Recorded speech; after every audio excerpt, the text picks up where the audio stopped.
Hello' Riman, আশা কৰোঁ সকলো ভালে আছে। আমিও বৰ্তমান ভালেই। আৰু এয়া আমি গাড়ীত নতুন দুটা পুতলা এড কৰিছোঁ, কেনেকুৱা লাগিছে জনাব। আৰু আমি স্কুললৈ বুলি গৈ আছোঁ, মানে বাছত মোক এৰি থৈ আহিব।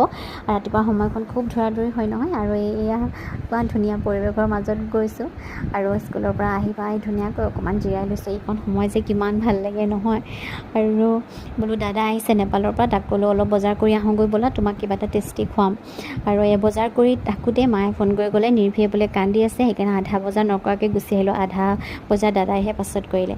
আৰু বজাৰৰ পৰা আনিছোঁ আপোনাৰ এয়া ভেদাইলতা মানে দেৱব্ৰতম অসম চেনেলত কৈছিলে ভেদাইলতা, কলডিল, চজিনা এইবোৰ বোলে সপ্তাহত খাই থাকিব লাগে, একো মাল্টিভিটামিনৰ প্ৰয়োজন নাই। সেইকাৰণে সেইকেইটা তেখেতে যি কৈছে সেইকেইটাই আনিছোঁ। আম লৈ আনিছোঁ কেঁচাকৈ খাম বুলি, কিন্তু এতিয়ালৈকে খাবলৈ পৰা নাই আকৌ দেই।